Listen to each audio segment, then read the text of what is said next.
മുൻ മന്ത്രിയുടെ മകനെ പിണറായി വിജയൻ മന്ത്രിയാക്കിയത് അദ്ദേഹം ബി.ജെ.പിയിലേക്ക് പോകാതിരിക്കാനാണെന്ന് ചാണ്ടിയുമ്മൻ. സ്വന്തമായി പാർട്ടിയുള്ള ആ വ്യക്തി ബി.ജെ.പിയിൽ പോയാൽ പിണറായിക്ക് ക്ഷീണമാകും. പാർട്ടി ഒസ്യത്ത് പ്രകാരം കിട്ടിയ ആളാണ് ആ വ്യക്തി. മന്ത്രിസ്ഥാനത്തിന്റെ കാലാവധി കഴിഞ്ഞാൽ അദ്ദേഹം ബി.ജെ.പിയിലേക്ക് പോകുമെന്ന് സംശയിക്കാമെന്നും ചാണ്ടിയുമ്മൻ തിരുവമ്പാടിയിൽ പറഞ്ഞു. ഒരു മുൻ മന്ത്രിയുടെ മകൻ ഇപ്പൊ മന്ത്രിയാണ്. പുള്ളി പറയുന്നത് ഞാൻ MLA അല്ലായിരുന്നെങ്കിൽ പോയേനെന്നാണ്. ഇത് കഴിയുമ്പോ പോകുമെന്ന് അദ്ദേഹം പറഞ്ഞിരിക്കുന്നത്. അദ്ദേഹം ചാടിപ്പോവാതിരിക്കാനാണോ ഇനി പിണറായി വിജയൻ അദ്ദേഹത്തെ ഇപ്പൊ പെട്ടെന്ന് പിടിച്ച് മന്ത്രിയാക്കിയത്? കാരണം പാർട്ടി മൊത്തം പുള്ളിക്ക് പെട്ടെന്ന് എളുപ്പമല്ലേ, വേറെ ആരുമില്ല പാർട്ടിയിൽ, പുള്ളി തന്നെ തീരുമാനിക്കുന്ന, പുള്ളി തന്നെയാണ് എല്ലാം. ഇപ്പൊ BJP-യിലോട്ട് പോകണമെന്ന് തീരുമാനിച്ചാൽ പിണറായി വിജയനും കൂട്ടർക്ക് ക്ഷീണമല്ലേ, അതുകൊണ്ട് എന്ത് ചെയ്തു, മന്ത്രിയാക്കി. അതാ എനിക്ക് തോന്നുന്നത് അതിനകത്ത്.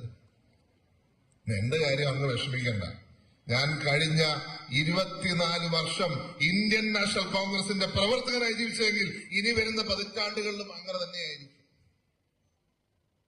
ഈ പാർട്ടിക്ക് വേണ്ടി പ്രവർത്തിച്ച ഒരു വ്യക്തി പോലും, പ്രവർത്തിച്ച വ്യക്തികളാരും ഈ പാർട്ടി വിട്ടുപോയിട്ടില്ല.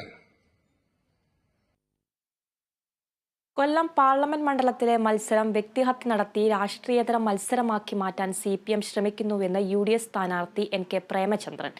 സംസ്ഥാന ഭരണത്തിനെതിരെയുള്ള കനത്ത താക്കീതായി ഫലം മാറുമെന്നും NK